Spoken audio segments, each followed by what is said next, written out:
My name's Connor Schill. I got introduced to Jackson Street when I was 15 years old. I got into trouble with the law, and it was either Jackson Street or staying in juvie or possibly going to McLaren. So that's how I first got introduced to Jackson Street. Well, when I first went in the program, I really didn't want to be there. To me, felt forced to be there, obviously, because I was at that point on probation and I had to stay there. But they really helped me get my act together because I was a big troublemaker, and they really helped me with the structure, focusing on school other than going and doing dumb stuff. When I first went in, I was expecting it to be more freedom-based, but it was a complete different reality than that. It's very structured than what I was used to as a kid, which was actually very helpful. So I was in the program and then got out and then went back into the program again at the Albany House. The guy who I was really able to felt comfortable opening up to and who helped me a lot was Salvador. He was just a really cool guy. He gave me a lot of really good life advice. For a while, he always told me, wake up and say, how can I make myself a better person today than I was yesterday, which really stuck with me and helped me a lot, waking up every day with a goal in mind. For me, it's a lot harder to talk to women in more of an emotional place, just from the trauma that I have with my mother. She was very neglectful and all this stuff, and it was definitely a challenge. But being able to talk to Salvador and talk to him about that specifically, how it's hard to talk to the female staff like that, really helped me learn to be able to, and that was definitely a big piece of the puzzle that really helped me. While I was in the Albany shelter before, I turned 18, so I wasn't able to stay there, and I was really wanting to get into Next Steps, but I was still on the wait list waiting, so I continued with doing outreach so I could do the case management and the pieces that I needed to put in to be able to get into the Next Steps house. I started meeting with Curtis, and he would help me set up goals to better myself, and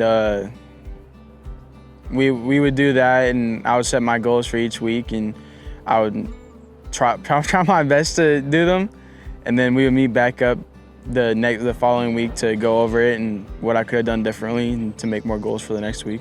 Through outreach, I was able to get food boxes for me and my family. For example, for Thanksgiving, they were able to give me a food box for that. That had the mashed potatoes, gravy, turkey, all the stuff you need to have for a great Thanksgiving. He helped me give me clothes too. I got some pants from him, work pants that I really needed. I was in outreach for the year, and then I was in the process of getting into Next Steps, and I decided it wasn't really something that I really wanted to do.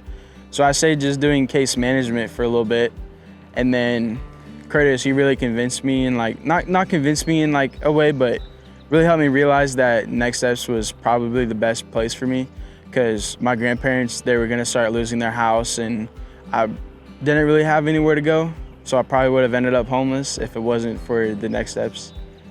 Yeah, it was a lot different than I expected, a lot nicer, I'll say that. I thought I was gonna be some old, worn down house that some creaking doors and all that, but it was actually really nice, 2 fridges, a giant island, big old TV, and all that fun stuff that every kid wants in their house. They're really helping me out with staying stable, because me as a person, I'm not a very stable person. If I don't have goals, then I kind of just get stagnant and I just self-sabotage, but they're really good about keeping me focused and keeping me in reality, really, of what I gotta do as an adult now. They're really helping me stick with my job, helping me find new jobs that pay more so I can save up more money to be able to eventually get my own apartment. Therapy was a big part of the process for me, because coming from a kid or from a home that didn't have much structure and was a lot of bad stuff going on, getting a lot of PTSD and mental health problems like depression and stuff like that. Therapy was very, very helpful in that aspect to help me move past those problems so I can like focus on myself.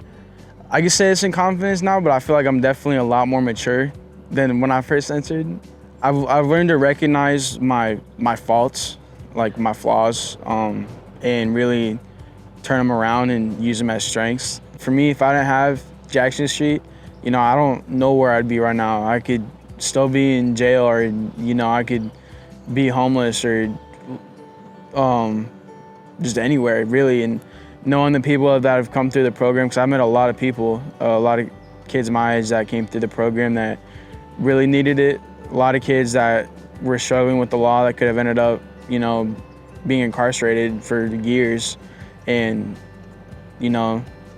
it's really good for everybody, to be able to turn their life around. I know a lot of people there that were homeless, that were living off the street, and seeing their face when they would come into a program in a shelter where, there's food, they don't have to worry about missing a meal, or, being cold when they sleep, or even taking just basic needs of taking a shower, I think really programs like Jack Street really benefit everybody. Without the patience of outreach staff and building a slow, long connection with me when I was in a very challenging place, I would have never gotten to where I am today. Thank you, Jackson Street, for your persistence and presence. And please, if you're able, support this life-changing work.